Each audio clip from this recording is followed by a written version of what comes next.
El Código da Vinci fue un bestseller durante más de 2 años. Es cierto que la novela presenta una visión poco ortodoxa de la historia de la Iglesia, pero esa era la intención de su autor, Dan Brown. En el libro se supone que María Magdalena fue la amante, si no la esposa, de Jesucristo, y que habrían tenido una hija de la que descendería la estirpe de los reyes de Francia. Cuando el autor de El Código da Vinci dijo que esperaba que su bestseller sirviera como catalizador para discutir la fe, la religión y la historia, no contaba con el ataque que sufriría por parte de uno de los principales cardenales de Italia, Tarcisio Bertone, de Génova. El Código da Vinci es una farsa. Se aprende más de historia y de teología viendo Los Caballeros de la Mesa Cuadrada de los Monty Python. Lo que ha atraído a los lectores de El Código da Vinci es su tema central, que Dan Brown define como un hecho: la existencia de una misteriosa sociedad europea conocida como el Priorato de Sion, que lleva siglos guardando un secreto de enorme trascendencia, que Jesucristo se casó con María Magdalena y que su descendencia vive en Francia. No es de extrañar que haya desatado la ira de muchos cristianos y del propio Vaticano, mientras otros se preguntan si hay algo de verdad en todo esto.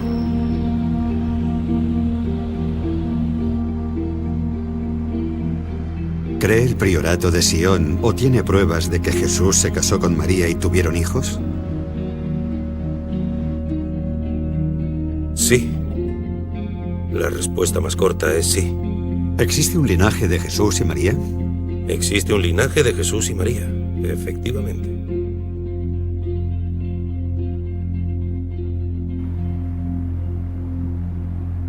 Hace 3 años decidí investigar lo que muchos consideran el mayor secreto de todos los tiempos: la verdad sobre el auténtico Jesús de Nazaret y su relación con María Magdalena.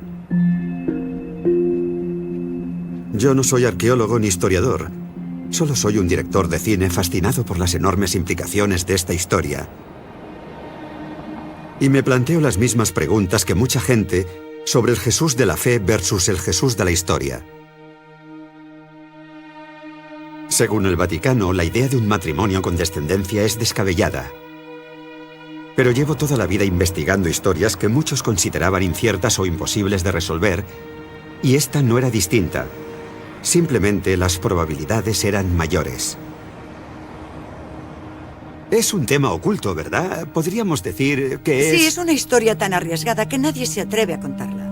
Va más allá del mito, la leyenda o el arte, porque es demasiado peligroso afirmar que es un hecho. Si la Iglesia hubiera mentido sobre la divinidad de Jesús y tergiversado deliberadamente los hechos, se derrumbaría la base del cristianismo aceptado.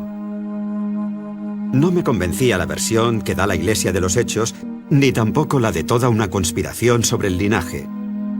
Pero los mensajes codificados en los cuadros, los documentos e incluso en iglesias de toda Europa parecen contarnos una versión muy distinta de la historia de Jesús en el Nuevo Testamento.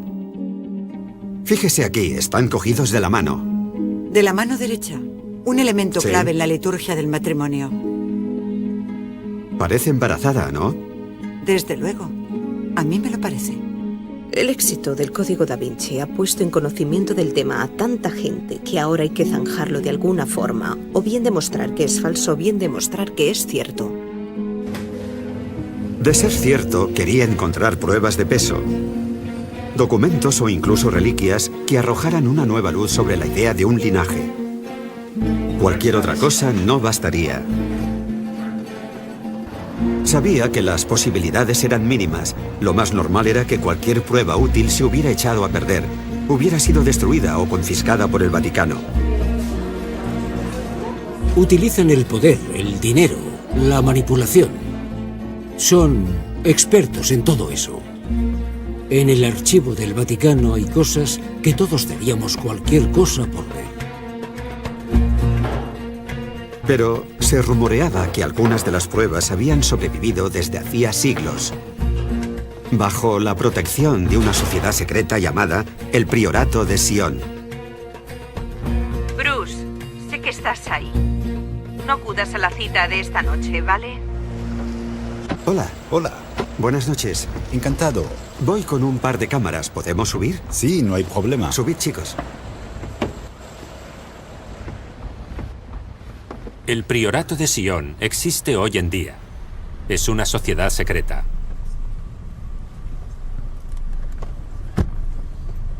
Pero ¿y si hubieran falsificado esas pruebas, ese supuesto cuerpo de Jesús o pruebas del matrimonio entre María y él? Eso sí que generaría polémica de verdad.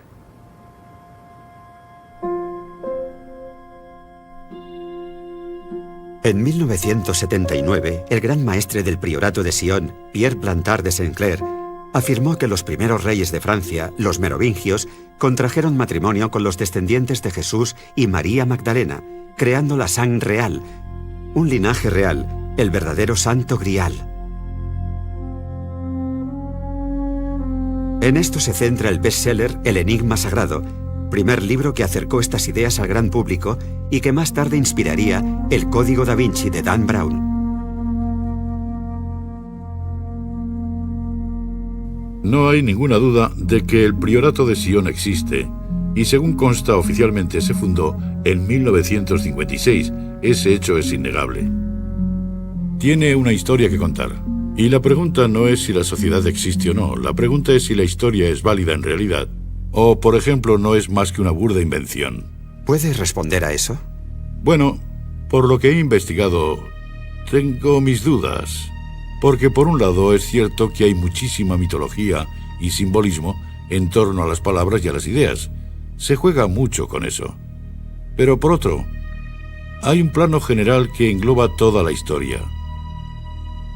Y por mucho que analices y trates de desmontar las piezas individuales, sigue llevándote a un todo coherente. El pasado turbulento de Plantard llevó a mucha gente a interpretar su versión como una fantasía personal. Pero yo no estaba tan seguro. Si su misión era poner en conocimiento público la idea del linaje, con un poco de ayuda de Dan Brown, su logro habría superado con creces sus expectativas. El peligro que supone el linaje para la Iglesia es que un matrimonio con hijos desmentiría la idea de divinidad de Jesús y 2000 años de doctrina cristiana.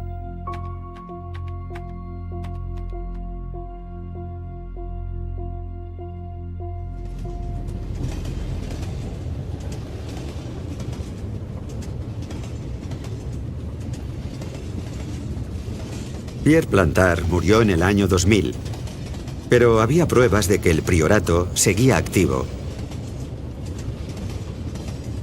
Mi primer contacto era un hombre de París que, al parecer, continuaba su trabajo. Se llamaba Gino Sandri y afirmaba ser el secretario general de la Orden. A través de mi productor, Eduardo Flaherty, le pregunté si el priorato existía de verdad. La sociedad existe, pero el Priorato de Sion tiene muchas estructuras. Desde que en 1956 se decidió convertirla en una organización pública, hay un mensaje que han querido dirigir a un grupo muy concreto. Tenéis ciertas cosas. Sabemos que tenéis esas cosas y nosotros tenemos otras. ¿Documentos? Entre otras cosas. ¿Cuáles son esos secretos que guardan? Pues no puedo contestar a esa pregunta, no puedo contestarle. Es un tema peligroso.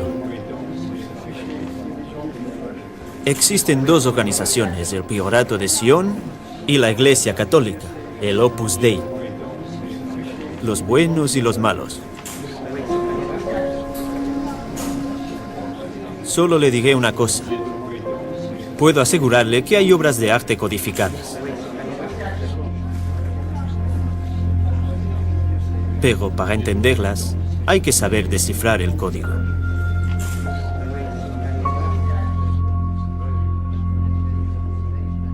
Gino Sandri se erigió como portavoz del priorato a mediados de los 80 y en la actualidad dice ser su mayor representante.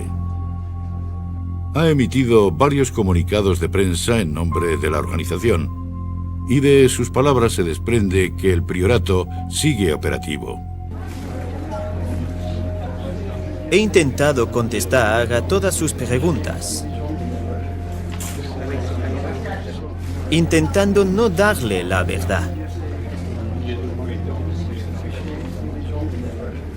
sino los medios que le permitan descifrar la verdad. ¿Cree que vamos en la dirección correcta? Sí.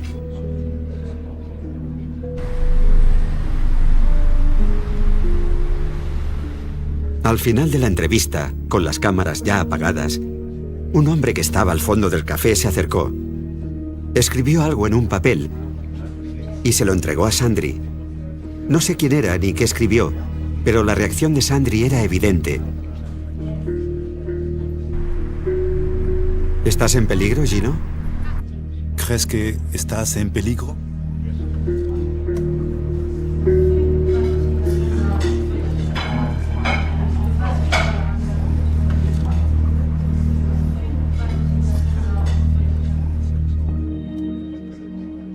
Sandri dijo que una de las obras de arte codificadas a las que se refería era Los pastores de Arcadia, de Nicolas Poussin, un artista francés del siglo XVII del que se rumorea que fue miembro del priorato. Retrata a un grupo de pastores estudiando una lápida en un campo, y uno de ellos señala una inscripción en latín: Et in Arcadia ego. Es un anagrama, también en latín. Voy a consultar mi agenda. Cuando transpones las letras, obtienes et ego in arca Dei y actúo en nombre del sepulcro de Dios. ¿Hay algún juego implícito? Oh, por supuesto que hay un juego implícito. Hay un juego que atrajo muchísimo al autor del Código da Vinci, Dan Brown, al que le encantan los rompecabezas. Pero, ¿quién está jugando? ¿Con qué objetivo? Tim me aseguró que el linaje existe y que él mismo ha conocido a algunos de sus miembros. Estuve unos 8 o 9 años investigando la historia y buscando formas de corroborarla. Y llegamos a la conclusión de que, aunque no puede demostrarse con certeza, su afirmación de que son descendientes de Jerusalén sí puede afirmarse por las pruebas y también documentos acumulados durante casi 8 siglos, que esa gente ha preservado la historia de que Jesús no vino al mundo para morir en la cruz y redimirnos del pecado, sino para revelar un camino espiritual de iniciación hacia el conocimiento sagrado o gnosis. Esta tradición se acepta en Francia desde hace muchos siglos. Entonces, ¿hay un linaje? Sí, sin ninguna duda.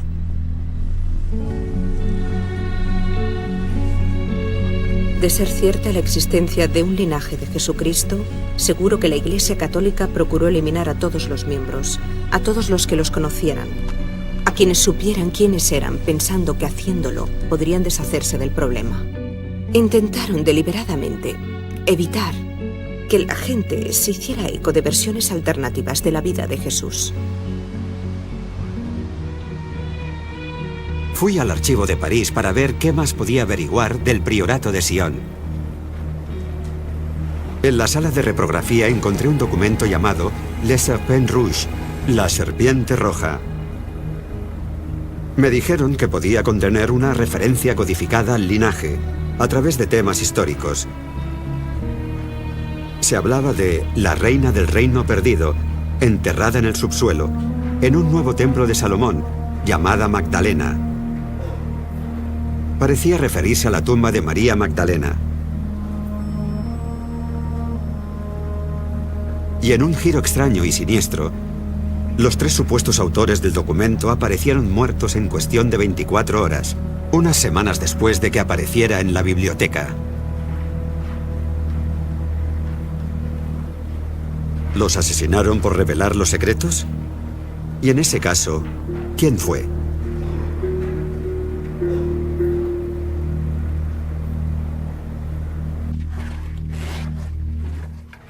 Llamé a uno de los pocos académicos que realizó un estudio real sobre el priorato de Sion para saber cuál era su opinión. ¿Cree que el priorato es real o es un engaño?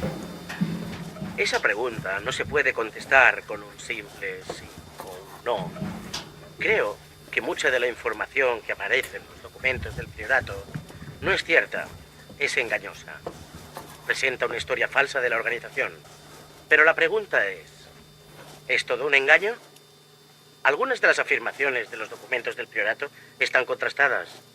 Lo verdaderamente extraño e incluso siniestro es que en la mayoría de estafas no se lleva material encubierto a una biblioteca nacional, donde es tan difícil de encontrar si no se busca concienzudamente. Esa clase de comportamiento es muy raro. No acaba de encajar con otros grandes engaños de la historia. ¿Qué opina de la denominada conspiración del linaje, supuestamente vinculada a la mitología del priorato? Bueno, según el Concilio de Nicea, Jesús tenía parte humana y parte divina. Era ambas cosas. Ciertamente, la parte humana podría haberse casado y haber tenido hijos. Así que eso no atacaría los fundamentos de la teología cristiana. De hecho, lo que resultaba más controvertido era que Jesús pudiera haber sobrevivido a la crucifixión, o que la crucifixión hubiera sido una farsa. La importancia de todo esto reside en que si no hubiera resucitado, no podía ser divino. No era hijo de Dios.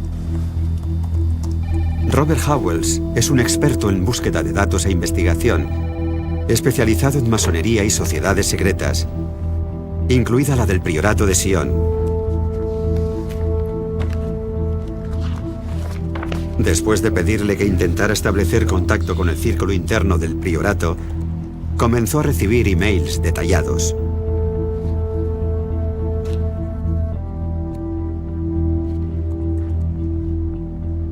Lo que parece que están haciendo es preparar el terreno para el público general. Es como si fueran haciendo públicas ciertas ideas que requieren un lento proceso de aceptación. Porque si hace 30 años, por ejemplo, hubieran hablado de un supuesto cuerpo de Jesús, la noticia habría generado mucha angustia, habría trastornado a mucha gente, algo totalmente innecesario.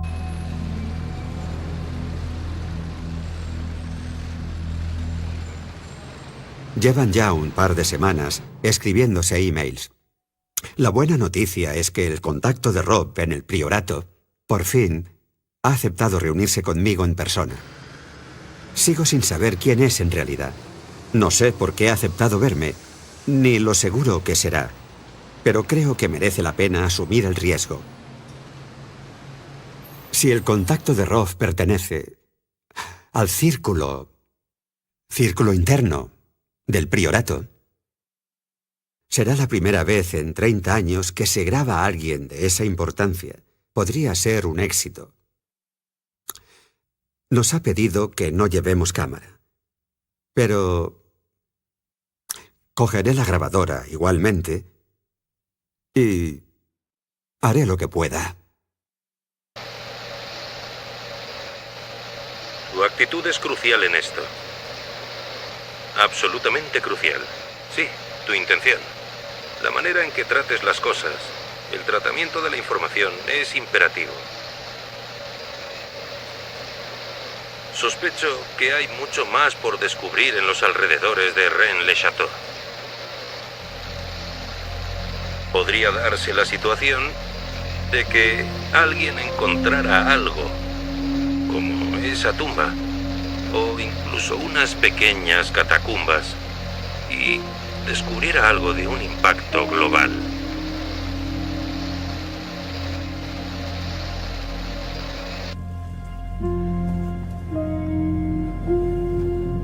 El pueblo de Rennes-le-Château era una referencia interesante porque supuestamente, a finales del siglo XIX, en él se hallaron pergaminos considerados pruebas irrefutables de la existencia del linaje.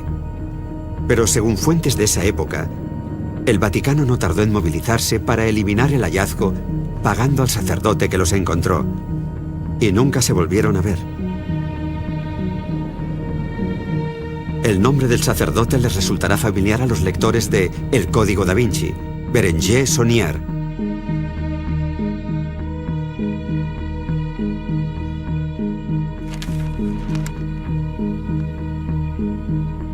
Rob me había reenviado 100 emails de su contacto en el priorato.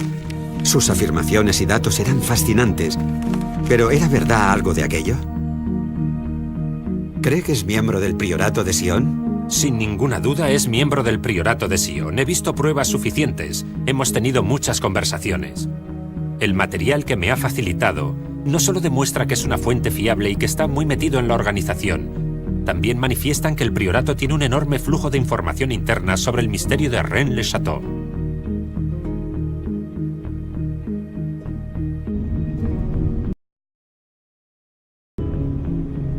Pese a la convicción de Rob de que su fuente era fiable, yo no estaba tan seguro.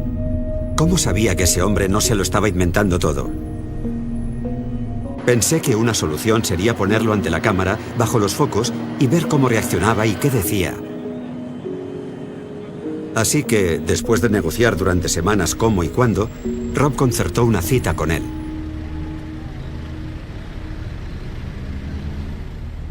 ¿Cuál cree que es la misión del priorato?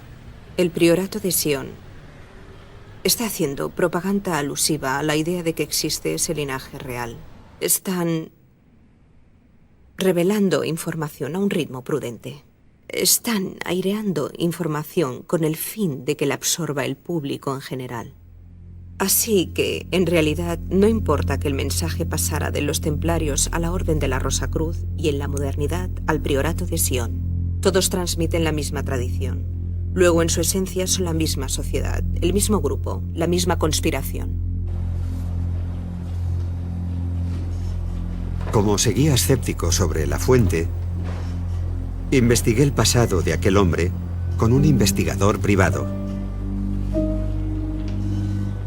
Descubrimos que se llamaba Nicholas Heywood, hijo adoptivo de Sir Harold Heywood, un antiguo consejero del príncipe Carlos. Era coleccionista de textos alquímicos y alto miembro del grado 33 de la masonería. ¿Crees que ese hombre oculta algo? En el Reino Unido no es normal que cueste tanto encontrar información de alguien. Hemos encontrado más puertas cerradas de lo normal. Podría deberse, por ejemplo, a que en una situación extrema tuviera que adoptar una nueva identidad.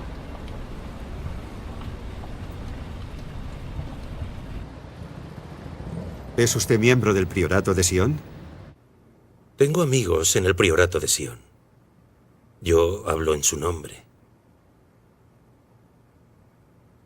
En realidad, Sion no es una organización secreta. No elige cómo opera. Simplemente no puede operar públicamente. Existe mucho miedo en muchos aspectos. No buscamos publicidad, pero agradecemos que se presente la gente adecuada con la mentalidad y la intención apropiadas. Y por eso estoy aquí. ¿Cree el priorato de Sion, o tiene pruebas, de que Jesús se casó con María y tuvieron hijos? Sí. Sí, la respuesta más corta es sí. ¿Existe un linaje de Jesús y María? Existe un linaje de Jesús y María, efectivamente, sí. ¿Existen pruebas dentro del priorato? ¿Existen pruebas? Existen al margen pruebas. de lo que pone en la sí, Biblia, al margen de el todo Talmud eso, existen pruebas, sin ninguna duda. Pero el soporte probatorio básico es...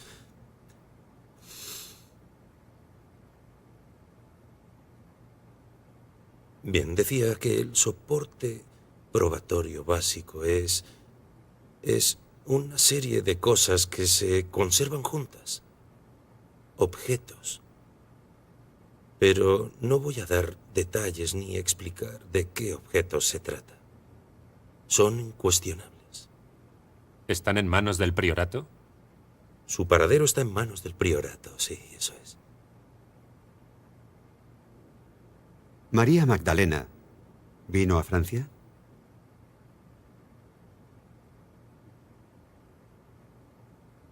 El conjunto de pruebas apunta a eso de forma rotunda, es cierto, sí. ¿Está en Francia? Sí. Lo que me han dicho es que las pruebas están en la zona de Rennes-le-Château. Se trata de un cuerpo probatorio, y creo que se refieren a un cuerpo de forma literal. Y por eso recriminan lo que ellos llaman la gran mentira. La historia no es como se le ha enseñado a la gente, ni como la enseña el Vaticano. En realidad, Jesús estaba casado, tuvo hijos, y María Magdalena fue su esposa. Afirman tener un cuerpo, y si ese cuerpo se muestra, será una prueba irrefutable.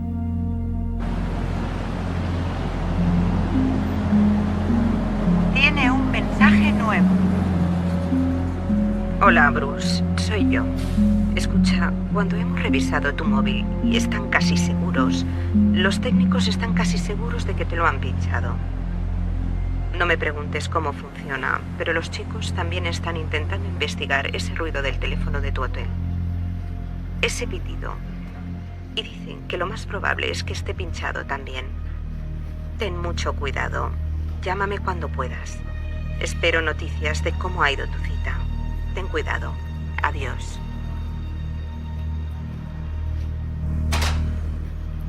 ¿Cree que hay un movimiento para impedir que hablen más claramente con gente como nosotros? Sí.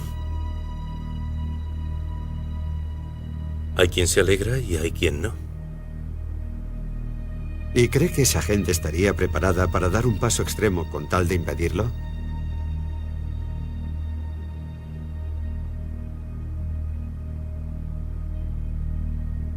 No me pregunte más sobre el tema, por favor.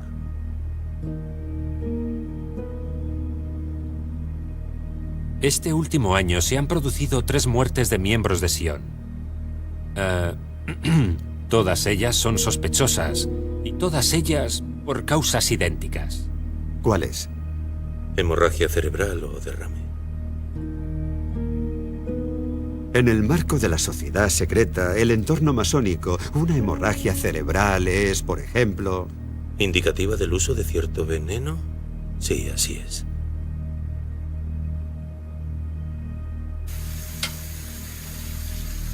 Oh, son las 2 de la mañana y acaban de decirme que un hombre con el que habíamos quedado, Lord Litchfield, murió anoche en una fiesta. Al parecer por una hemorragia cerebral. Iba a enseñarnos documentos relacionados con el priorato y todo este misterio. No sé si es que era miembro del priorato, pero sí sé que al parecer tenía una copia de Los pastores de Arcadia en su estudio privado. El cuadro que Gino Sandri describió como una de las obras codificadas de todo este misterio. Puede que haya sido casualidad que muriera de una hemorragia cerebral. O puede que haya sido casualidad que muriera unos días antes de reunirse con nosotros para hablarnos del linaje.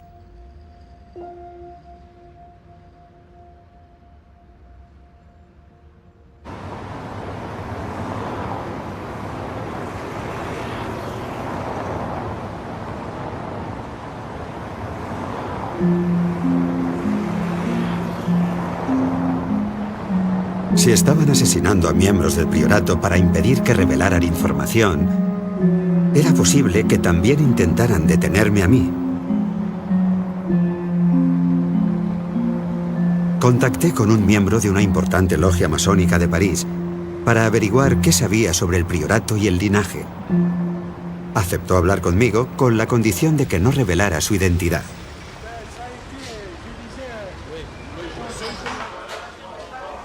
Las dimensiones de esto son enormes.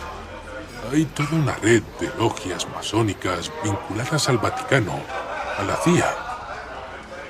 Es increíble. Ni se lo imaginan.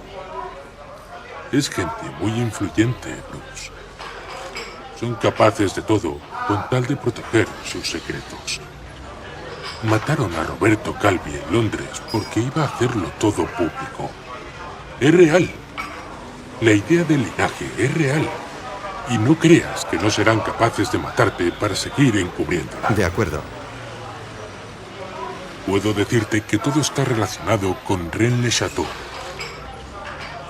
Descubrieron que el padre Saunier había encontrado unos pergaminos bajo su iglesia. Descubrió por qué esa zona era tan importante.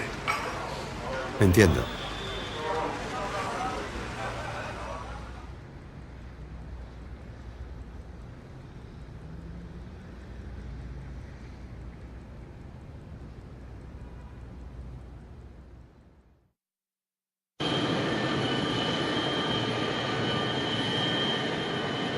Es obvio que hay algo importante enterrado en la zona de Rennes-le-Château. Y tiene que ser religioso. No habría adquirido ese estatus de no ser algo herético y religioso. Bueno, lo más probable es que sea... Lo más impactante que puede haber allí es el cuerpo de Jesús.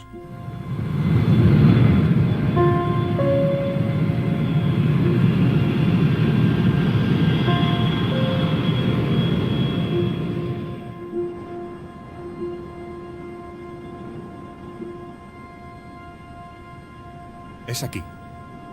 ¿Aquí?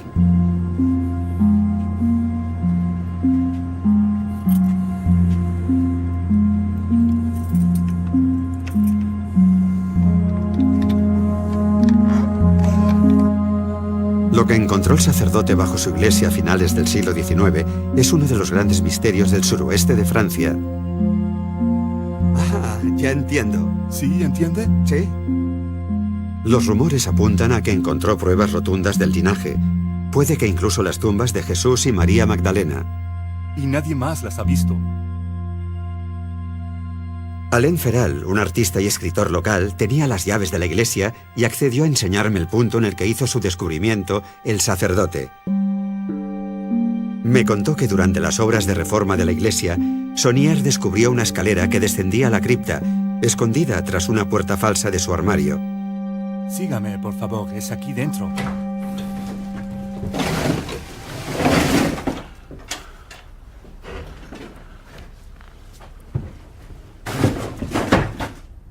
Sí. Antes, nunca. ¿Nunca? No. Selló la entrada a la cripta. Cerró la entrada, la puerta a la cripta. Porque es una sala secreta, ¿no? A salle secrète. Sí. Y ahora, desde Saunier, sí, nadie le ha vuelto a ver.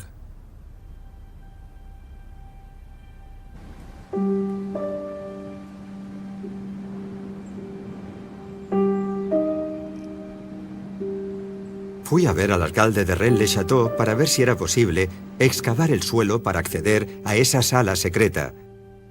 Me dijo que era imposible, que nunca me darían el permiso. Él ya quiso hacer la excavación hace años, pero el gobierno francés no se lo permitió. Al parecer, sus solicitudes para el permiso continúan en trámites. Era gente poderosa, dijo, que no quería que esta historia se expusiera más. A ver si me puede entender. ¿Hay gente que quiere encubrir la verdad? Sí.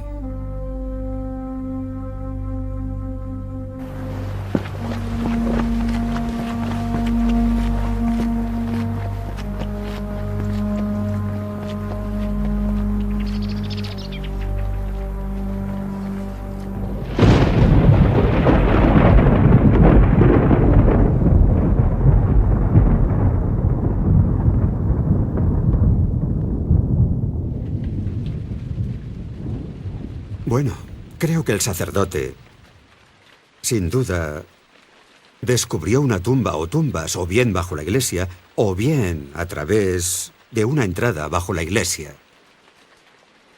Estoy tan convencido porque se me han acercado varios vecinos de Rennes-le-Château discretamente, que nos han enseñado regalos que Saunier les hizo a sus padres y abuelos. Sí, y a sus abuelos. Hemos visto joyas, también monedas, y en un caso he llegado a ver un cáliz de plata maciza del siglo XIII conservado en su caja original, con una nota escrita a mano de Saunier. Son objetos de un valor considerable para estar en manos de un sacerdote de pueblo. Así que, sí, encontró un tesoro, probablemente en una tumba. La gran pregunta es, ¿qué más había? Cuando el libro El Enigma Sagrado salió a la luz en 1982, los tres autores recibieron una carta de un reverendo de Inglaterra que básicamente les confirmaba que existe un tesoro en Rennes-le-Château, pero que no se trataba simplemente de cálices, monedas y alhajas. Existen papeles.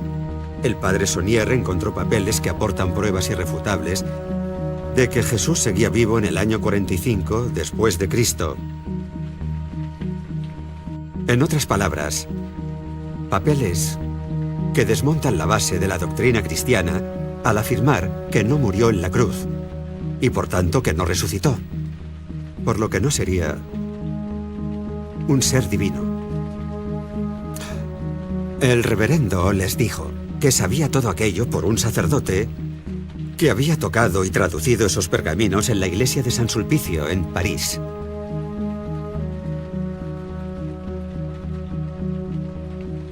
Al parecer acabaron en manos del Vaticano y no se han vuelto a ver. Es posible que Saunier dejara alguna pista sobre el contenido de los pergaminos en la iglesia, porque la estación 14 suele representar el cuerpo de Cristo llevado a su tumba por sus discípulos. Pero en la iglesia de Rennes-le-Château, alguien había pintado una luna en la esquina izquierda de la escena que la sitúa en la noche. Y va en contra de la ley judía tocar un cuerpo sin vida durante la noche.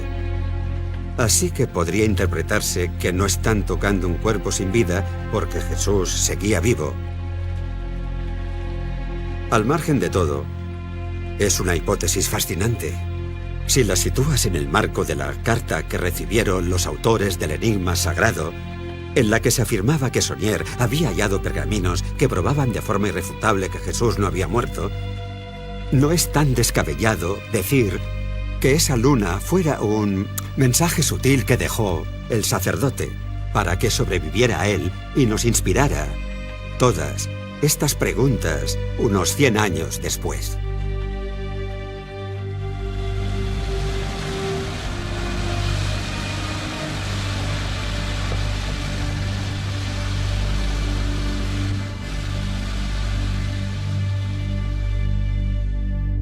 Ça va? Allez, c'est bon.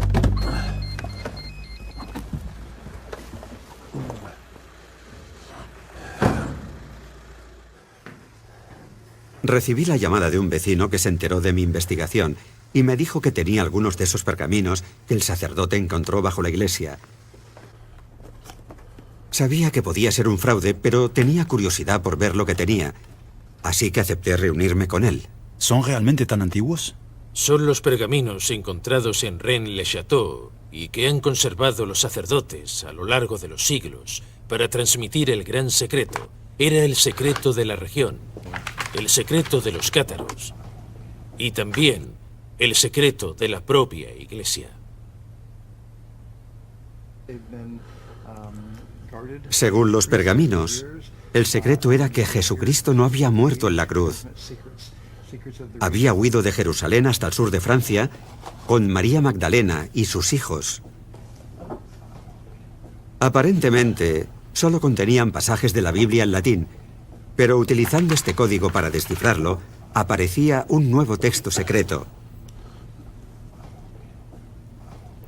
¿Estás seguro de que es auténtico?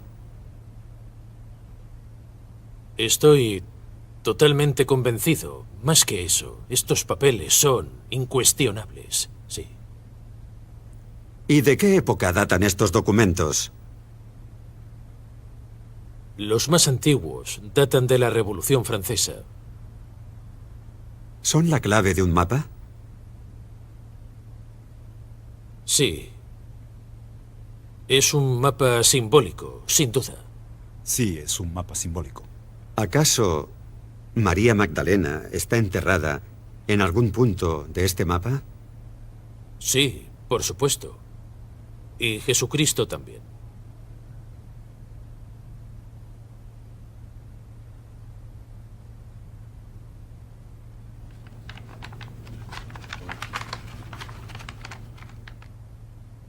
¿Sabe en qué estado están los cuerpos? Si están embalsamados, son esqueletos o... A mí también me gustaría saber en qué estado están exactamente los cuerpos, si están embalsamados, momificados... Bueno, según dijeron los sacerdotes, sin duda, los cuerpos aún están momificados.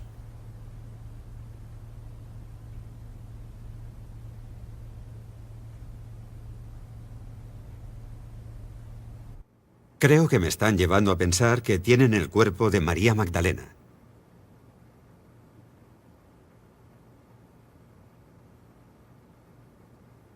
¿Qué puedo decir? Esa es su percepción. Si hipotéticamente lo tuvieran, ¿sería descabellado pensar que podría ser un cuerpo embalsamado o tendría que ser un esqueleto? Sería un cuerpo embalsamado.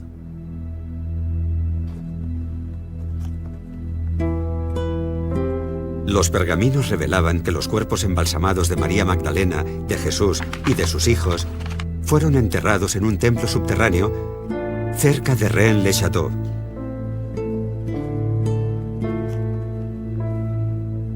El templo es una reconstrucción del templo de Salomón. Lo que se halla en el templo es una reconstrucción del templo de Salomón. ¿Cuándo se construyó? ¿Lo sabe usted? Siglo antes de... En el siglo V antes de Cristo. Ah, siglo V antes de Jesucristo. ¿Es que acaso hay un templo bajo tierra?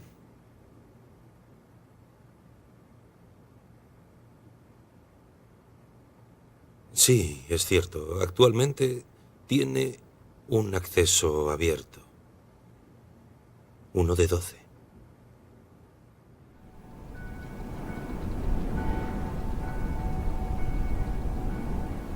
¿También es una necrópolis? Algo así. No me gusta ese término, pero sí. Pero... ¿hay gente importante enterrada en él? Sí, hay objetos enterrados allí. Hay auténticos tesoros enterrados. A lo largo de los siglos se han ido depositando allí muchas cosas y aún quedan muchas por descubrir. ¿María Magdalena está enterrada en esa necrópolis? Sí, según se afirma en los documentos que tenemos aquí y en todas las vidrieras de la iglesia. Sí, está allí. Si ese templo está allí de verdad, será el lugar de las pruebas. Allí se encuentra el cuerpo probatorio. ¿El cuerpo de María? Ya sea el cuerpo de María, el cuerpo de Jesús, la cabeza de Juan el Bautista, allí es donde está.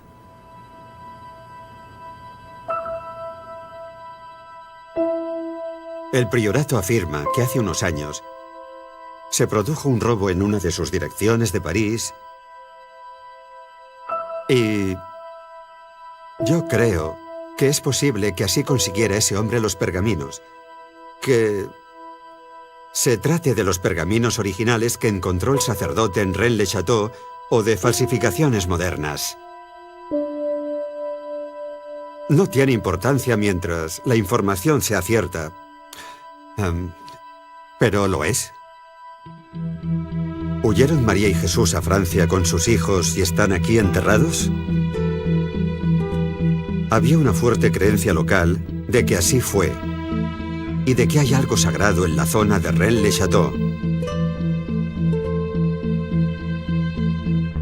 Pero nadie ha encontrado nunca nada. Históricamente, esa hipótesis se sostiene porque había una próspera comunidad judía en esta zona del suroeste de Francia, así que cualquiera que quisiera huir de Jerusalén vendría aquí. Así que es posible que María, con o sin sus hijos, puede que con Jesús o con su cuerpo, viniera a Francia y se quedara. Por lo que estarían enterrados aquí en algún sitio. ¿Pero dónde? Mi productor en Los Ángeles ha descubierto una pista interesante. Una página web llamada Die Tumban.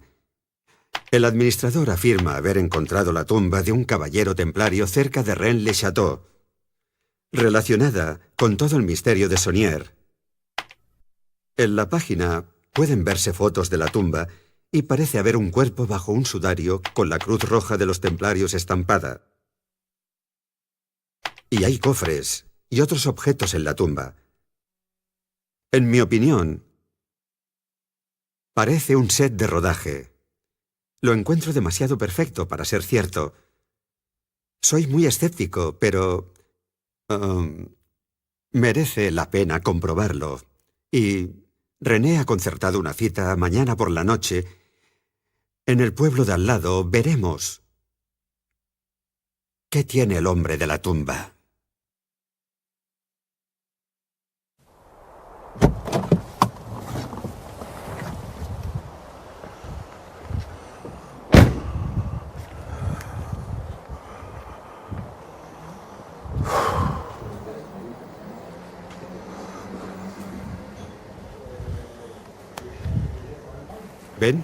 ¿Ben Hamot?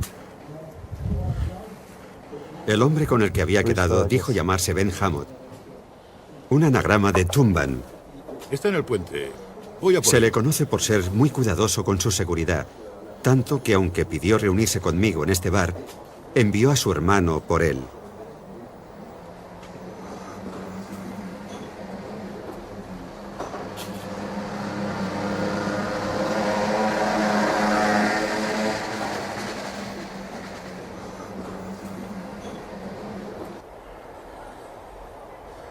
Todo esto es muy raro. Por fin me reúno con Ben al girar la esquina. Nos había estado observando desde el puente. Por su reacción era obvio que le incomodaba mucho la presencia de la cámara, pero después de una breve charla, aceptó reunirse conmigo por la mañana para una entrevista.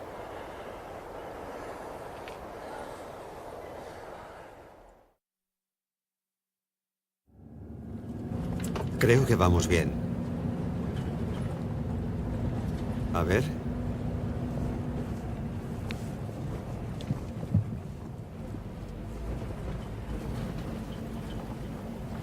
Debe de ser él.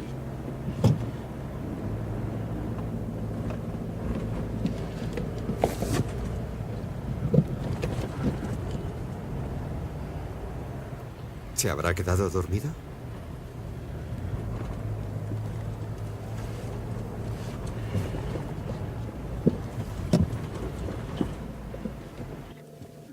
Ya veremos.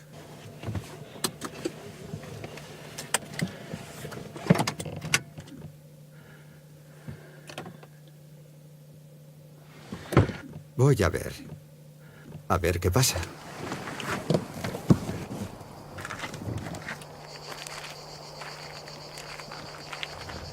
Tendré que llamar a la puerta. ¿Hola? ¿Ben? ¿Bruce? Voy con un cámara.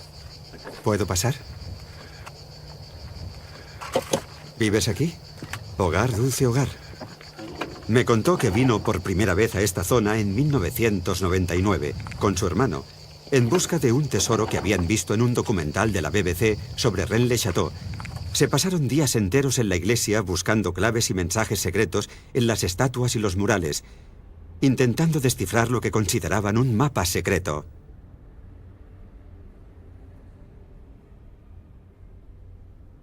Un metro con 8 centímetros. Al final, después de muchos intentos y errores, descubrieron 4 puntos geográficos cercanos representados en la iglesia y que confluían exactamente en una cueva, en una montaña local. Había un pasaje hasta el fondo de la cueva.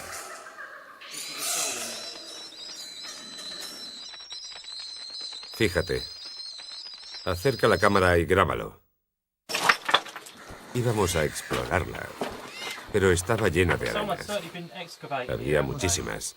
Así que se me ocurrió introducir la videocámara con un alargador para ver qué había al girar la esquina, ponerla a grabar, girar la esquina y sacarla. Y si veíamos que había algo, merecería la pena adentrarse. En cuanto la puse a grabar y la introduje, desapareció hacia abajo al acceder a esa galería subterránea y pude ver por primera vez la tumba.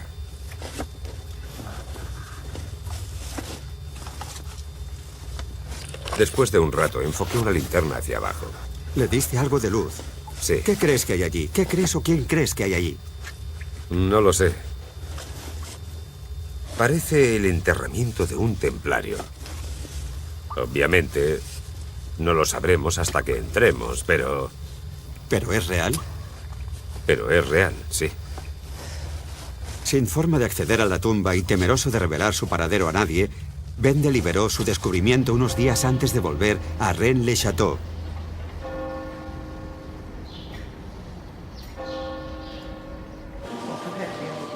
De nuevo, usando el mismo método que le había llevado hasta la tumba, identificó claves ocultas que, según él, había incrustado el sacerdote en la decoración de la iglesia. Un mapa secreto que podía sobreponerse al paisaje local.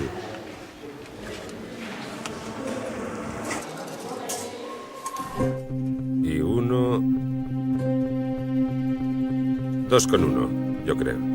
Asoció la figura del demonio agazapado en la puerta de la iglesia a un antiguo paisaje pagano no muy lejos del pueblo, conocido como el Sillón del Demonio. Ben dijo que si imaginas al demonio sentado en él, su mirada apunta a un punto específico del suelo, a escasos metros. Encontré una botella. Y dentro estaba esto. Dios mío, fíjate. ¿Es la firma de Saunier? Sí. ¿Y estaba enrollado? Sí, estaba enrollado, y esto es lo que se veía a través del cristal. Y esto de aquí. ¿Qué hay en el dorso? Parece un mapa. ¿Qué opinas? Me llevó un tiempo descifrarlo, pero lo interesante es que tenemos el dibujo de una llave en 3 partes. ¿Sí? Y al descifrarlo pone: comienza en el comienzo, no la iglesia. Sí, María Magdalena. Comienzo o principio. Comienza, comienzo y Magdalena. Estas claves encriptadas llevaron a Ben y a su equipo a un lugar no muy lejos del pueblo. Un arroyo sagrado llamado El Origen de Magdalena. Las medidas ocultas en el texto les llevaron a un punto exacto, donde encontraron una piedra de gran tamaño con las iniciales del sacerdote grabadas. Berenger Saunier. Sí, hay una B. Es una B. Se empieza a ver.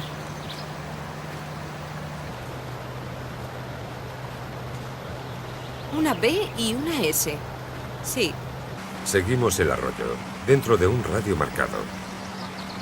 En la dirección de esta flecha. Miramos en cada hendidura y todos los escondites posibles. Y finalmente, después de indagar un poco, encontramos esta entrada en la piedra, similar a una gruta. Apartamos todas las hojas, cavamos y encontramos una botella. Una botella. No la saques con fuerza. Si es antigua, ve con cuidado. Sí, creo que es mucho más grande. Espera, voy a sacarla. ¿Puedes cogerla?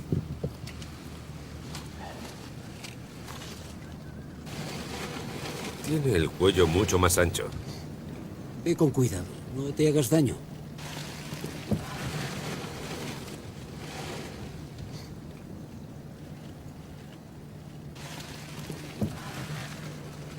Está cubierta de tierra. Espero que no haya entrado. Sí, está sellada con cera roja. Se ve claramente, ¿no? Parece que el sello se ha desgastado con los Y años. también tiene su firma. En el interior de la segunda botella, encontramos un papel plagado de texto por ambas caras, y con lo que parecía la firma del sacerdote Berenguer Saunier. Reordenando la posición de las letras y las palabras, Ben dijo que era capaz de descifrar algunos mensajes ocultos en el texto.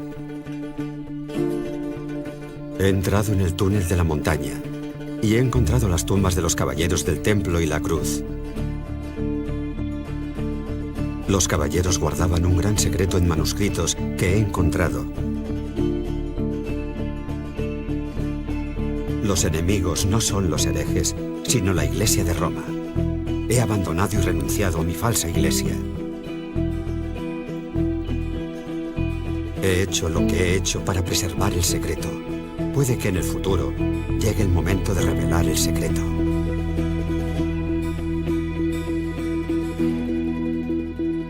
¿Qué es lo que sientes después de haber encontrado la segunda? Es algo difícil describirlo. No sé cómo describirlo. Es fuerte, no lo sé. Es totalmente increíble.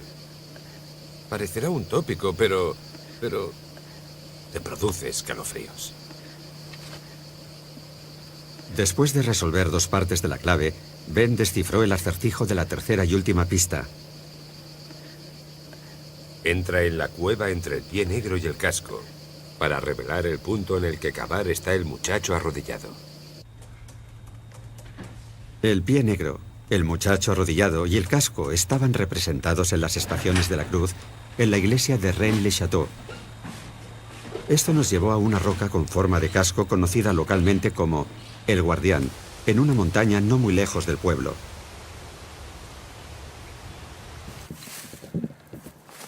A los pies de la roca, Ben encontró una pequeña gruta de forma triangular, como la representada en la iglesia, en la que encontramos otra roca grabada que señalaba a un gran canto rodado.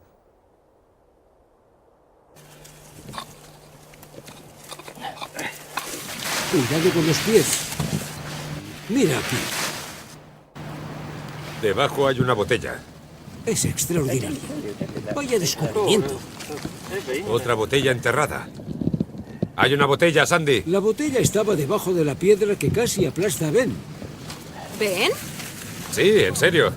Hay una botella debajo. Podía haberte hecho daño. No puedo creerlo. Por fin la número 3. O la que creemos que es la número 3. Creo que la pregunta que va a hacerse todo el mundo es... Todo esto es increíble. ¿Por qué tú? Lo normal es que piensen que es una farsa porque hay un montón de fraudes en torno a este misterio.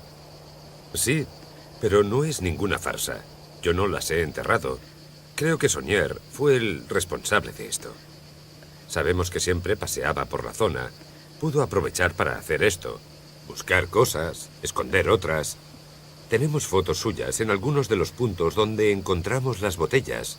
Creo que son artefactos originales de Saunier. ¿Por qué tú? ¿Por qué no Henry Lincoln o toda esa gente que busca por la zona? Tienes que dar con ellos. Tienes que salir a buscar. Yo estoy aquí, en medio del meollo, recorriendo todo el bosque. Estoy buscando las pistas de la iglesia. No es tan fácil como llegar, mirar y encontrarlo de inmediato. Detrás hay mucho trabajo, ha habido muchas decepciones. Hemos buscado en 1000 sitios sin encontrar nada, en muchísimos sitios. Cuesta entrar en la mente de Saunier, pero una vez lo consigues, sabes qué giros dar.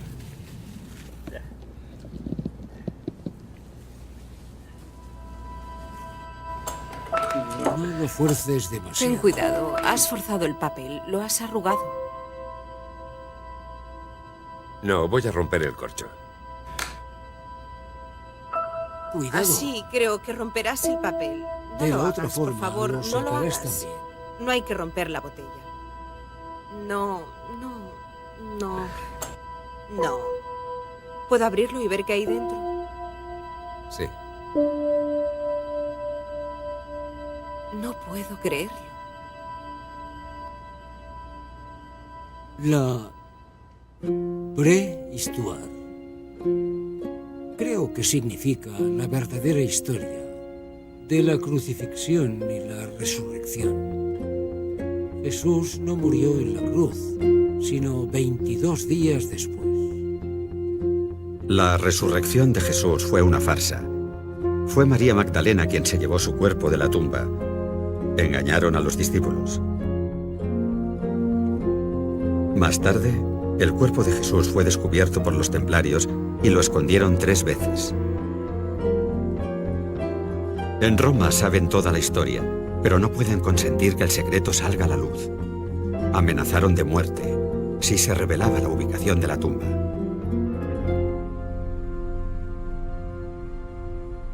Ah, ¿sí? Después de varias semanas trabajando juntos, Ben me llamó preocupado.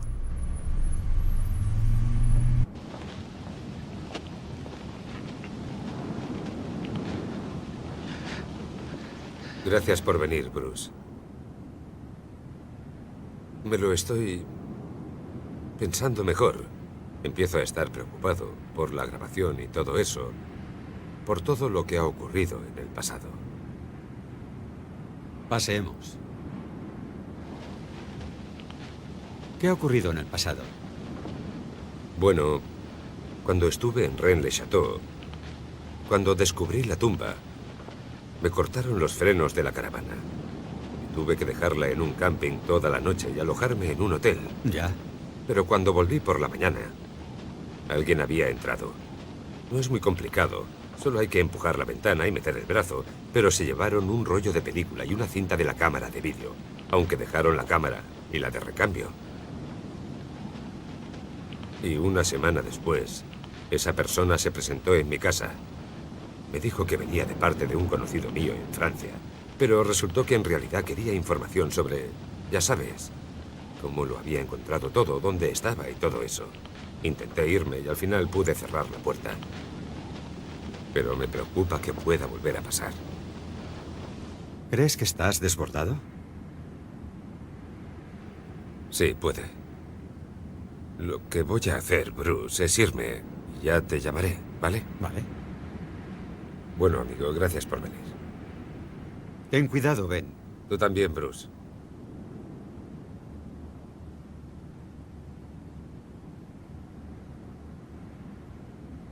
Creí que iba a decirme que iba a llevarme a la tumba. Pero ahora mismo está demasiado asustado. Cree que le están siguiendo. Le han robado cintas, le han cortado los frenos, han ido a su casa. Teme por su vida y por la de su familia. Tengo que averiguar si esa tumba es auténtica o no. Pero si hay gente amenazándole, puede que sepan algo que yo no. Venga, volvamos al coche.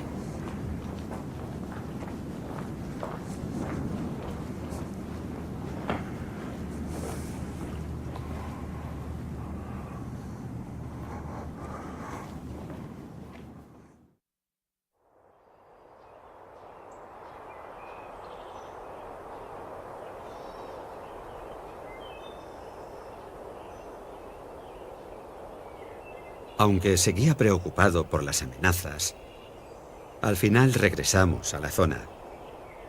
Y siguiendo las claves del último mensaje, Ben encontró una cuarta botella enterrada en el suelo.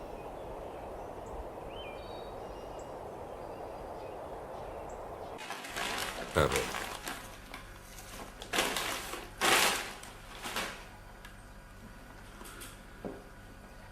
Si la pongo a contraluz, se ve que hay un mensaje dentro.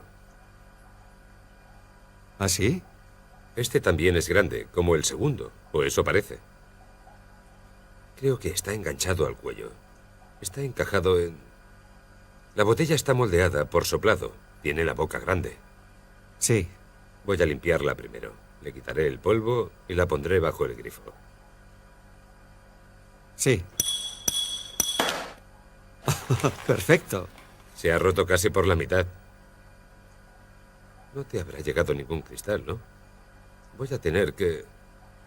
Se ha rajado toda. Voy a quitar la parte superior. Oh. Bueno, es el momento de la verdad.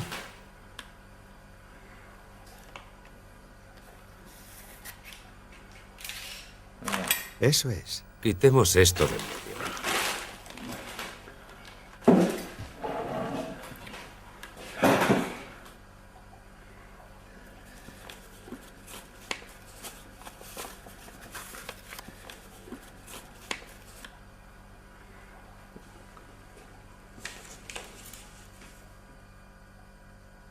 Los pergaminos del abate Bigú, el cáliz de Jesús y María Magdalena y el tarro de ungüento. Básicamente, apunta a que estas tres cosas están aquí, dentro de esta caja, ¿no? Mira, habla de una gruta y de que hay una cista allí. Sí. Así que hay un cofre en la gruta. Y si te fijas, hay una J y una M. Pero podría ser una especie de T, una T invertida. Y en el altar de la iglesia, en el mural de María Magdalena, en el altar hay una J, una T invertida y una M. Entonces, ¿crees que esos signos del altar encajan con estos? Encajan con estos.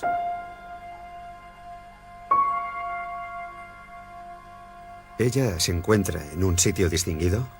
Sí. ¿Estaba Saunier intentando indicarnos, intentando darnos una ubicación concreta? Sí. ¿De qué? De una entrada. Tuvimos que cruzar el valle desde Rennes-le-Château y ascender a la llamada Cueva de la Magdalena. Y cuando llegamos, comprobamos que la entrada vista desde dentro encaja casi a la perfección con la forma de la cueva de nuestra pista. Bill Kersey, un amigo de Ben, tanteó el terreno. ¿Es ahí, Bill? Y encontró un punto en el que le parecía que había algo grande enterrado. Y allí se puso a cavar Ben. ¿Tú qué crees, Bruce? ¿Crees que hay alguien enterrado aquí? No.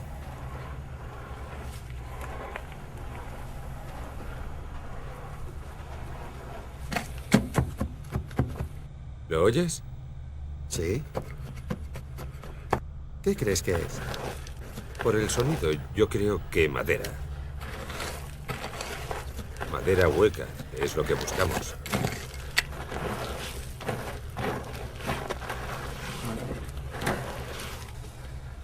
¿Puedes acercarme la linterna? Lo veo bien. Es madera. Sí. Golpéala. ¿De qué tamaño es? ¿Es grande? Sí, creo que es una caja. Sí, ya sale. Creo que acabo de levantar la tapa. No puede estar cerrada. Vale, espera. Lo que estás haciendo es arrancar la tapa. Fíjate, hay... Oh, sí. Así está entrando tierra. Si empujas, se abre al moverla. Vale. Acércala hacia aquí.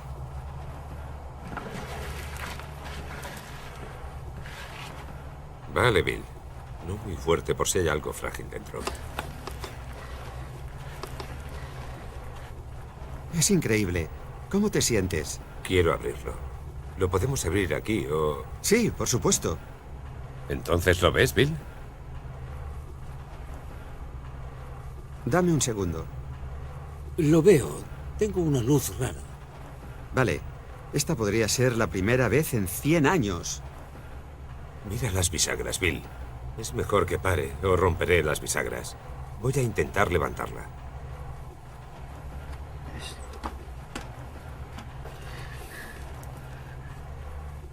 Dios mío. Increíble. Dios mío. Esta es la clave de... Estoy abrumado. Este podría ser El hallazgo más importante en el misterio. Vale, ¿qué tenemos aquí?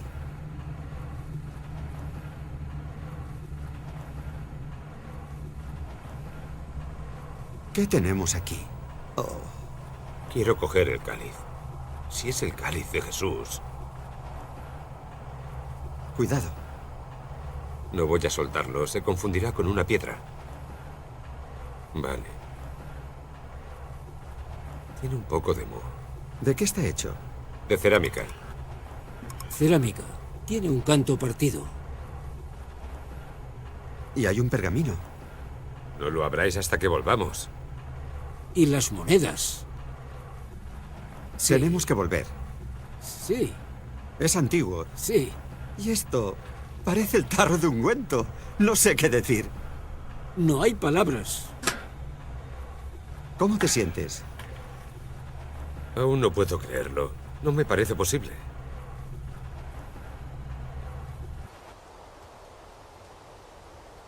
Propongo un brindis.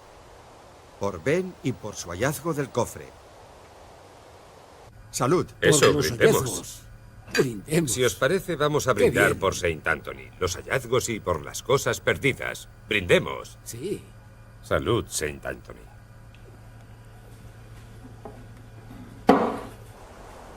¿Qué hacemos ahora? El plan ahora... El otro extremo. Romper el otro extremo y sacarlo. No. Prueba a sacarlo sin romper. Voy a intentar abrirlo. Despacio. Parece interesante.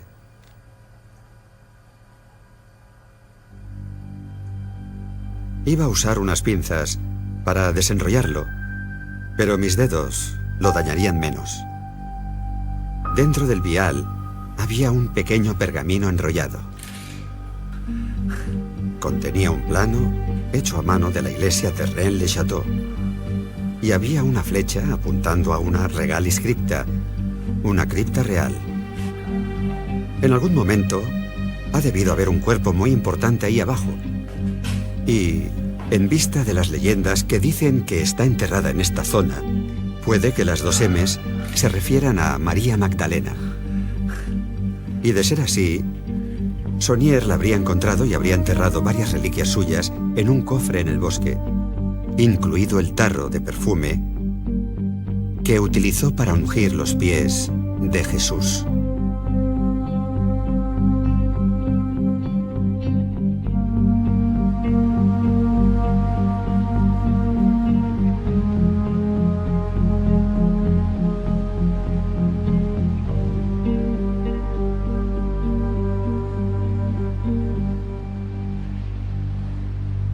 Barkay. Hola. Hola. Me alegro de verte. Igualmente. Bienvenido. ¿Cómo estás? Bien, ¿qué tal el vuelo? Todo perfecto. De lujo. Volvimos a Londres para reunirnos con el arqueólogo israelí Gabriel Barkay, uno de los mayores expertos del mundo en reliquias antiguas de Jerusalén, que aceptó analizar el contenido del cofre.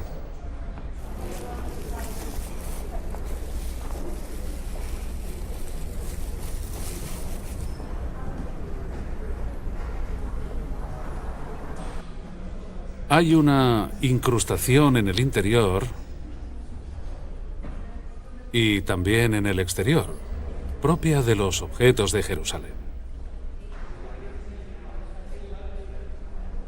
Muy probablemente es originario de la tumba. La colección incluye un pequeño recipiente con forma de botella. Es un tarro de ungüento. Era para los perfumes que se dejaban para contrarrestar el olor en el interior de la cueva sepulcral. El segundo es un cuenco con el borde brillante y una pequeña base plana. El tercer objeto es un tubo de cristal alargado de un tipo conocido como alabastro. Es de un cristal que imita el prototipo de alabastro. No hay duda de que son de las cercanías de Jerusalén, probablemente originarios de Judea, del siglo I antes de Cristo. He estado mirando las monedas. También parecen palestinas. Tenía la impresión de que varias eran bizantinas por la fecha. Hablamos del cristianismo primitivo en torno a los siglos V y VI después de Cristo. Y una de las monedas parece de plata, de los cruzados en el reino de Jerusalén.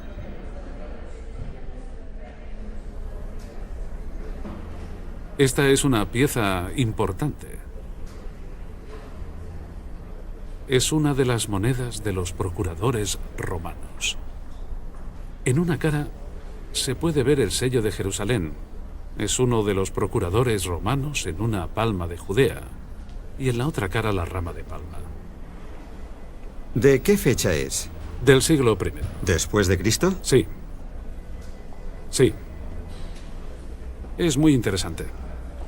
Me alegro mucho de haberlo visto con mis propios ojos. Me alegro mucho. En mi opinión, podrían haberlo comprado en la época moderna, en el mercado de antigüedades, en cualquier punto del Israel actual y haberlo traído a Europa. Otra posibilidad es que se encontrara en el pasado, no sabemos cómo, y se transportara a Europa. Y es posible, no podríamos descartar que estos artefactos fueran desenterrados por templarios en Palestina o incluso en el monte del templo y llegaran hasta Europa.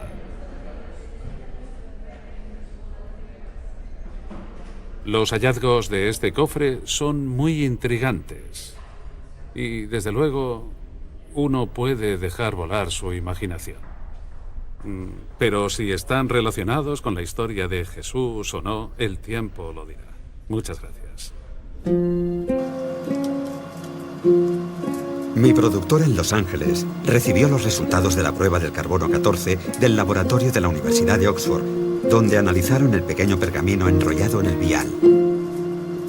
Hay un 68,2% de probabilidad de que el pergamino date de entre 1440 y 1480 después de Cristo y un 95,4% de que date de entre 1430 y 1520 después de Cristo. Son muy buenos resultados. En la segunda línea pone A-U-R-F. Ben había conseguido traducir el texto del extremo izquierdo del pergamino. Ponía: aquí comienza tu búsqueda de la tumba secreta y del tesoro que he guardado. Y al producirse el hallazgo, te convertirás en su guardián.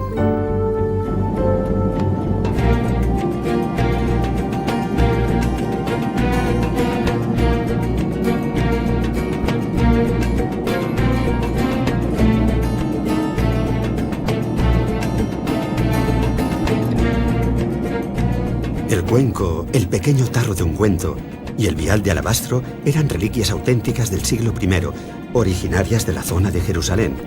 Eso era lo que sabíamos. Pero ¿cómo acabaron en ese cofre en Francia? ¿Era posible que ese sacerdote las encontrara en la tumba de María Magdalena? ¿Por eso era el cuadro Los Pastores de Arcadia tan importante para el priorato? ¿Por qué simbolizaba su verdadera tumba en la zona?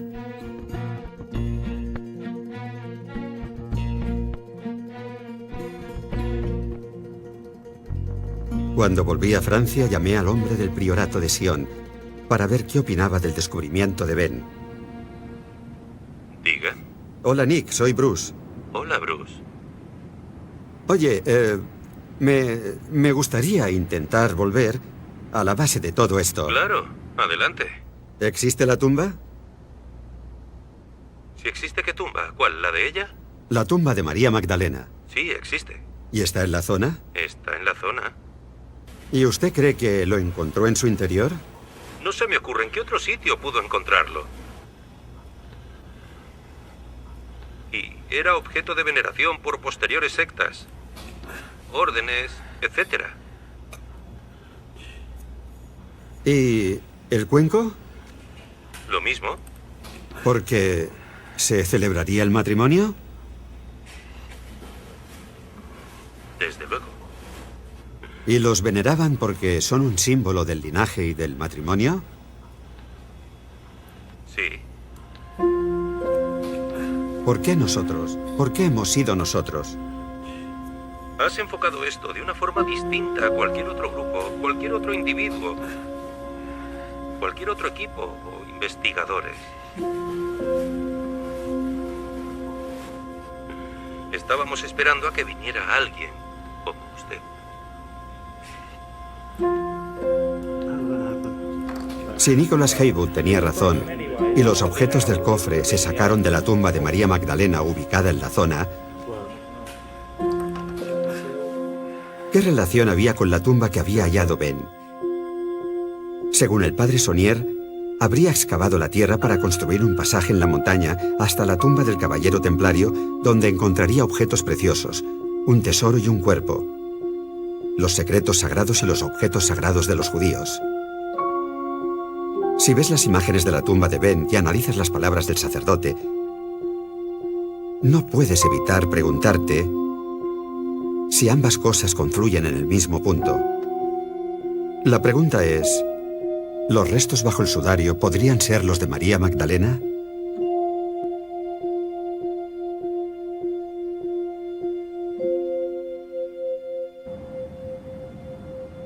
Sí. Bien, gracias por la advertencia. Sí, te llamo luego. Adiós. ¿Qué pasa? Bueno. Era Pat. Es un compañero alemán. Me ayuda mucho por aquí. Es un fanático de la historia del pueblo. Conoció a un chico en el foro alemán que dijo saber dónde estaba mi tumba. Sabía lo que había dentro y pensaba venir a Rennes y después quería ir a Jerusalén. Pero en Jerusalén fue capturado. Dispararon a su hijo ante sus ojos y después a él. Joder. Pero dijo que sabía dónde estaba mi tumba. ¿Le dispararon por eso?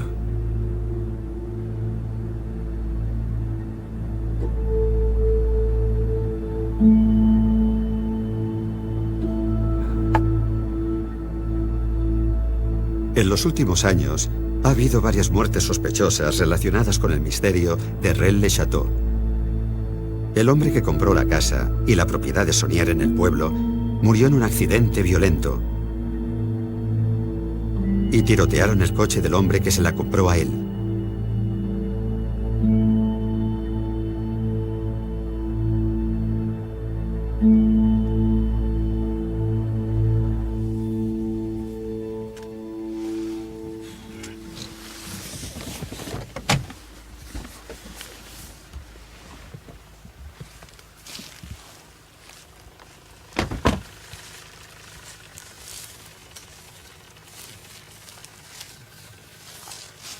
Ben decidió volver a la tumba esa noche para intentar ver qué o quién había allí abajo utilizando una cámara remota. Y por las últimas noticias de Jerusalén, nos pidió a mí y al cámara que nos quedáramos vigilando fuera. ¿Lo llevas todo? Creo que sí. ¿No necesitas nada más? No.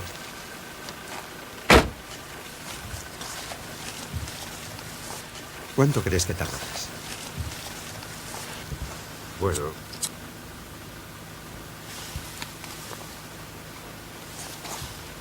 Primero tengo que despejarlo. Sacar la tierra y todo eso. Supongo que un par de horas. Puede que un poco más. Vale. Esperadme aquí. Así podré encontrarlos. Estamos en medio de la nada, ¿no? Qué bien.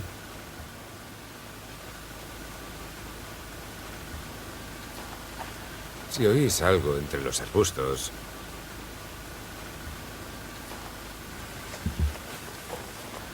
seguramente será un jabalí. Bueno, me voy ya.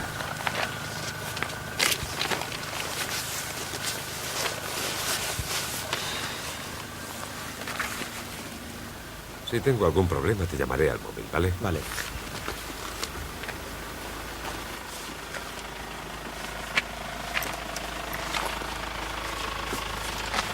Aarón, nos quedamos aquí. Aarón, deja que se vaya. Nosotros nos quedamos aquí. Hasta dentro de un par de horas.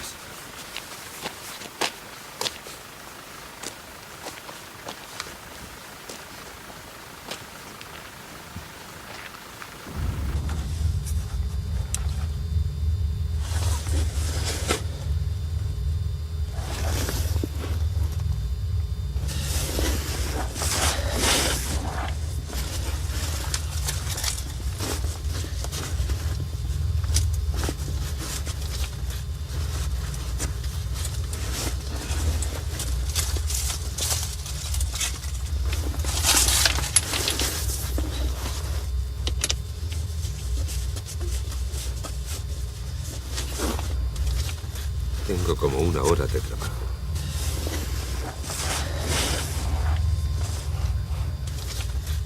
Voy a apagar la cámara un rato. Vacío el túnel y en cuanto vea la entrada volveré a grabar.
Creo que ya está. ¿Esa es la cruz? Hay muchas piedras. No distingo. Hay muchas piedras.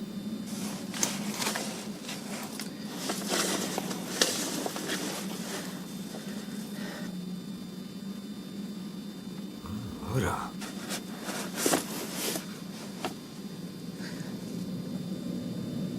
Puedo ver oro. Esos son copas.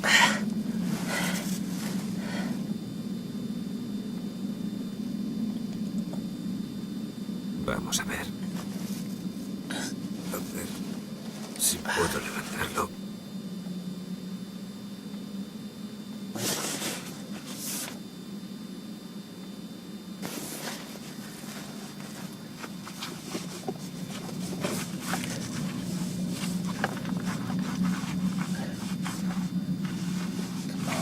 Vamos. Probaré otra vez.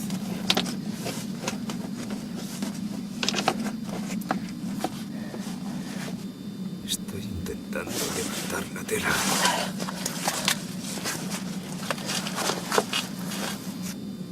Oh, acabo de verlo. Sí, veo los dientes. Joder. Joder, madre mía. Madre mía, qué miedo. Eso es la boca, los ojos y la nariz. Madre mía, qué miedo. Es horrible. Está sobre una especie de plataforma.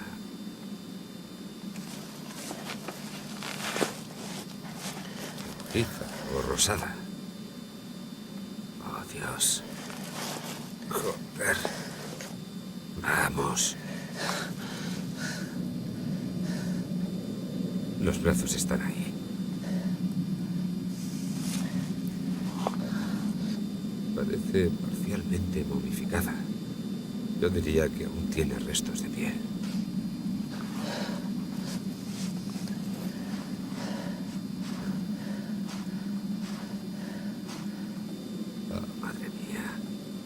Sí.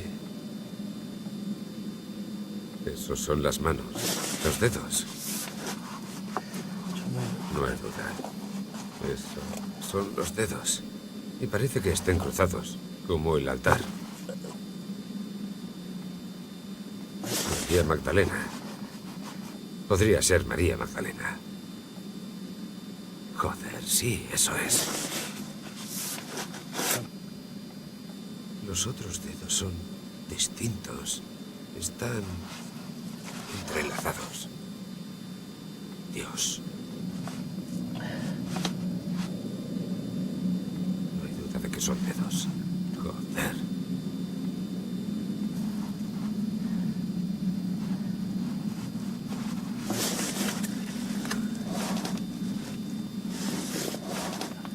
Vale. Eso es la entrada. Ah, sí.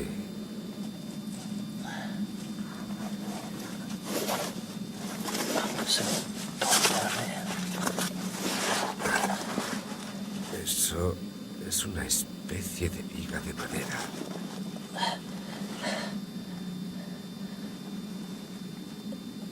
Como un soporte o...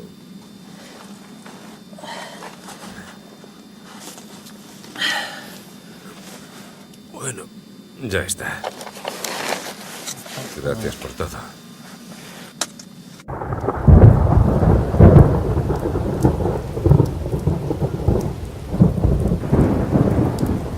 Vaya, vaya. Parece muy antiguo. Es increíble. Fíjate, el cuerpo está sobre... ¿Qué es eso? Sí, parece una losa de mármol. Mármol rosa. Parece mármol. Exacto. Está sobre un mármol como una base. Sí. Mira eso. ¿Podemos sacar todo esto? No, no se puede. No hay forma de entrar. ¿No puede sacarse por donde ha entrado la cámara? No, el agujero es muy pequeño. ¿De qué tamaño es? No lo sé. Así. Poco más grande que el monitor. ¿Una cosa así? Exacto, lo justo para que entre la cámara.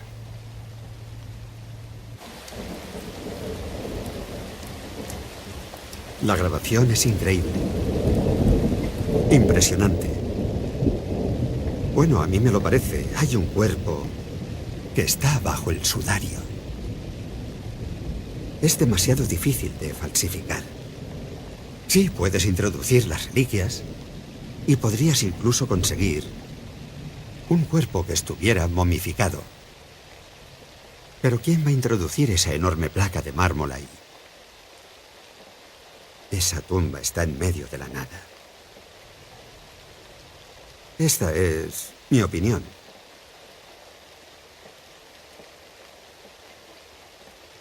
Sé que los críticos van a decir que esto es absurdo, pero es real.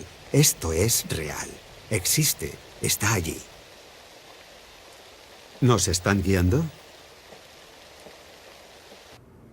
Creo que les han guiado desde el día en que iniciaron este proyecto.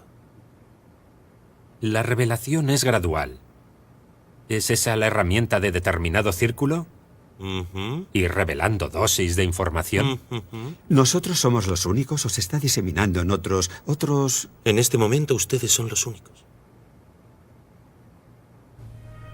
Servirá para el ADN. Sí. Mira el tamaño de ese. Sí. ¿Lo estás viendo, Aarón? Sí, parece grisáceo en algunos puntos. Este es bastante grande. Hemos podido coger algunos cabellos del cráneo para las pruebas de ADN en la Universidad Lakehead, en Ontario, Canadá. No había suficiente ADN para determinar la edad ni el género del cuerpo, pero por el mapa genético han podido ubicar el origen de sus antecesores en Oriente Medio.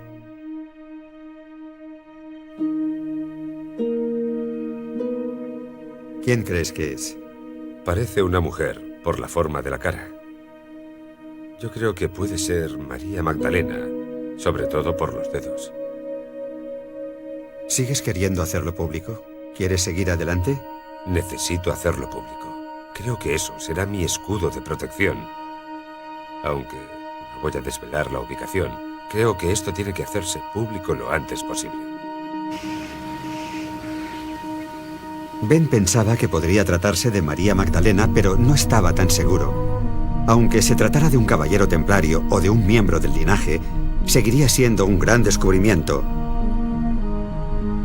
Con la última grabación y la prueba de ADN, Ben y yo nos pusimos en camino para pedir la opinión de los expertos.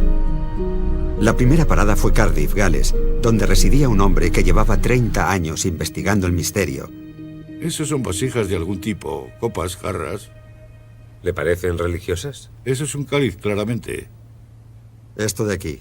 El típico que como sacerdote utilizaría para dar la comunión, ¿verdad, Trish? Es un cáliz, sin ninguna duda.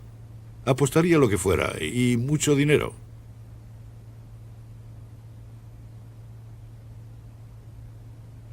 El reverendo Lionel Fanthorpe es un sacerdote anglicano fascinado por la historia del linaje y sus implicaciones. Sabía que en cuanto lo viera, me diría si la historia era creíble o no. Es una grabación increíble. Si pudiera tratarse de la tumba de ella o de alguno de sus descendientes, en la que se preservaran las reliquias familiares, se reforzaría la idea de que María de Betania, alias María Magdalena, era una mujer rica. Yo diría que es muy significativo. En mi opinión, como investigador de Rennes desde hace 30 años, podría ser uno de los hallazgos más importantes y relevantes de la historia.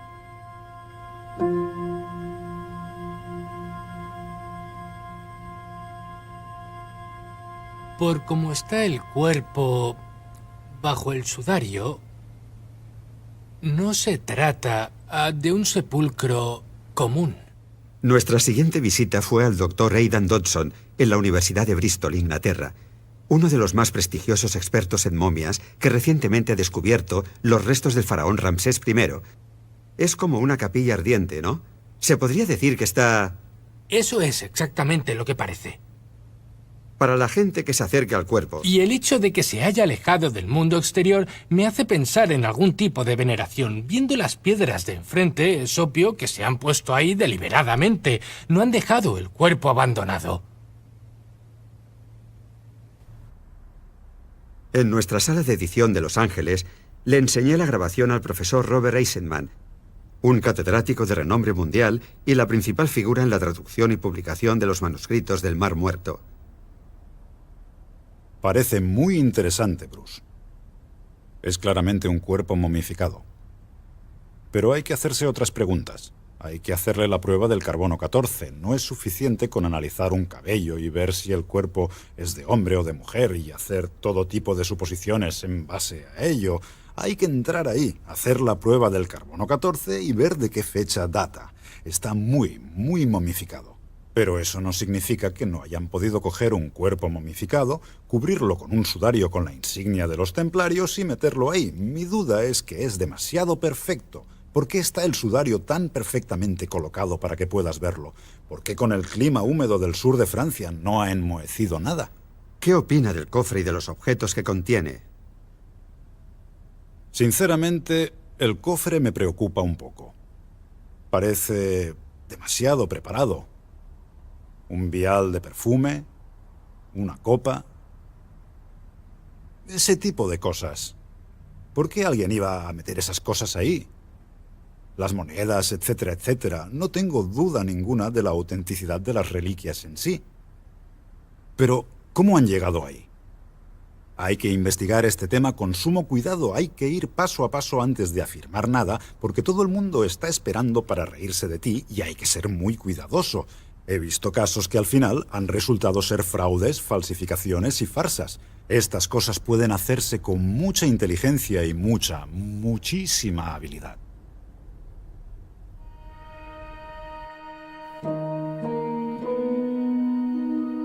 Sabía que el mundo académico iba a mostrarse muy escéptico con los hallazgos de Ben.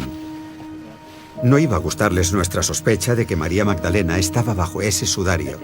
y era obvio que iban a descalificar su arqueología de aficionado. Pero no puedo evitar pensar que es injusto. Los museos de todo el mundo están llenos de reliquias encontradas por aventureros como Ben Hammond, que se guiaron por su intuición y desenterraron sus hallazgos valiéndose únicamente de manos. ¿Por qué hay que tener un doctorado para encontrar algo relevante? Los guardianes de esos muros siempre intentarán defender su status quo. Tiene dos opciones. Pueden aceptar esto, con todas sus implicaciones, o decir que no hay suficientes pruebas y conservar sus trincheras. Pero en ese caso, se distanciarán aún más de la gente. ¿Alguna vez alguien le ha llamado mala cristiana y cómo reaccionaría a eso? La gente.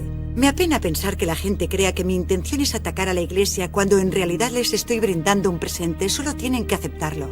El regalo de reunir el masculino y el femenino desde el corazón de la historia. Una vez pregunté a un grupo, ¿y si este hubiera sido nuestro modelo en el cristianismo? Y una mujer de nacionalidad polaca movió la cabeza y dijo, no se habría producido el Holocausto. Si hubiéramos tenido este modelo, nuestra historia habría sido totalmente distinta. Esta historia podría suponer la renovación del cristianismo. ¿Y si el segundo advenimiento fuera nuestra visión renovada de quién fue Jesús en realidad? Ahora podemos verlo de la mano de su pareja, como en esta vidriera.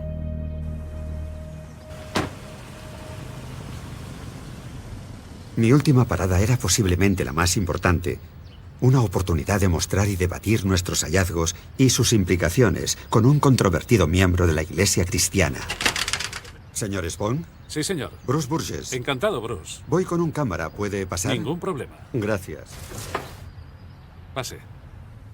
Creo que el cristianismo tradicional, esa forma institucional de cristianismo, probablemente esté muriendo.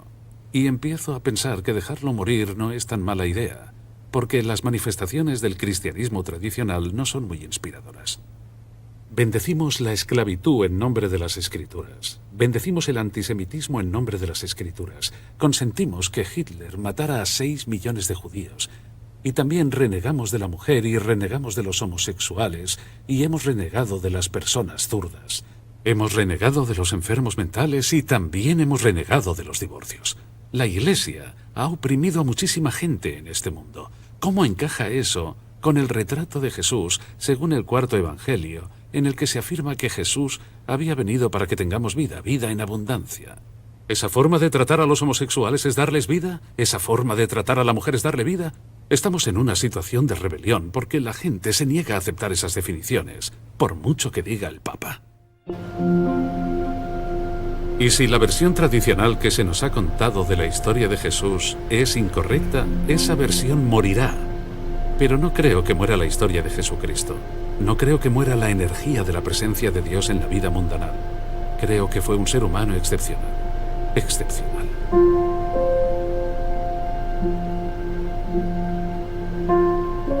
Ha sido un viaje increíble. Y creo que todos nuestros hallazgos son solo el principio. Pero estoy convencido de que Jesús y María Magdalena estaban casados.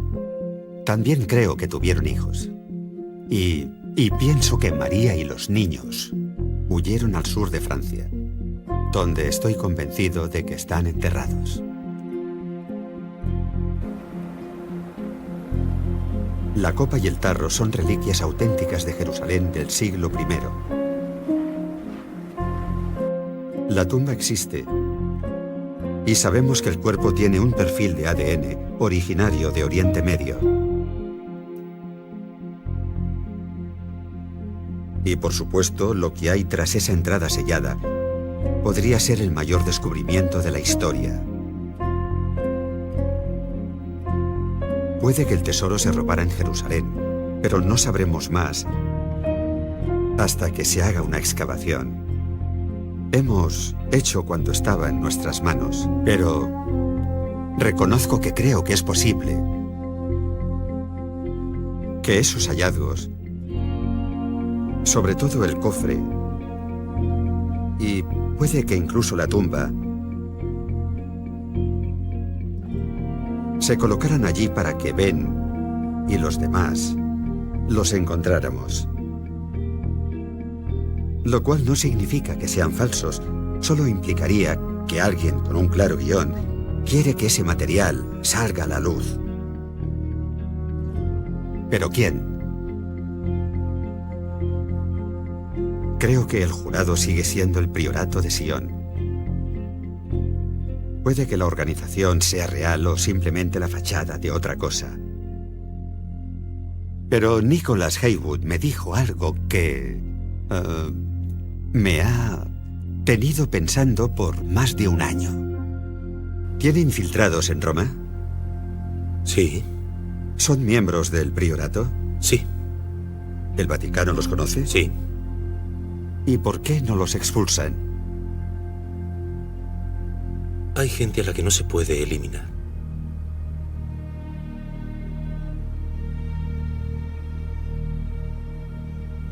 ¿Se puede creer y mantener la doctrina y ser miembro del Priorato de Sion? Se puede aparentar creer y mantener la doctrina y ser miembro del Priorato de Sion. Supongo que no puedo concertar una entrevista con una de esas personas. Bueno, ¿no lo ha pedido? ¿Puede concertar una entrevista? Haré lo que pueda. Es posible que haya un pequeño círculo en el corazón del Vaticano que siempre haya sabido lo del matrimonio, los hijos, el linaje, y aún así mantenga la doctrina. ¿Es ese grupo el auténtico Priorato de Sion? De ser así, entonces saben quién está en esa tumba y a dónde lleva esa puerta. Y al margen de lo que digan públicamente, quieren que lo sepamos todos. Si pregunta a cualquier miembro del priorato, le dirán que las cosas se van revelando según un plan. Porque siempre siguen uno.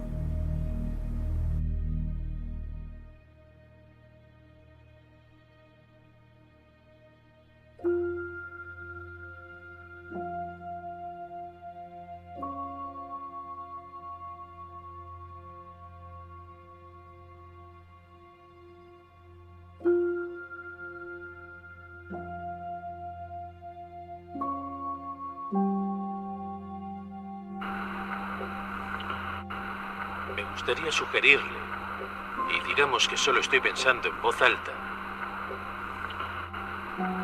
que hay un poder real detrás de esto. Digamos que el verdadero Priorato de Sion es, en realidad, el grupo evolucionado de la Iglesia Católica de Roma. Son ellos los que dirigen esta historia. Siempre ha habido personas como yo en las altas esferas de la Iglesia de Roma. Tu verdad es tu peor enemiga. Sí. El hecho de que Jesús tuviera hijos, de que no se produjera su resurrección. Sí, la verdad es distinta. Pero no hay razón para revelar la verdad hasta que la gente esté preparada. A veces la gente prefiere convivir con la mentira que con la verdad. La Iglesia, simple y llanamente, la Iglesia Católica es el Priorato de Sion.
que Jesús estaba casado con María Magdalena. No sé si tuvieron hijos, pero...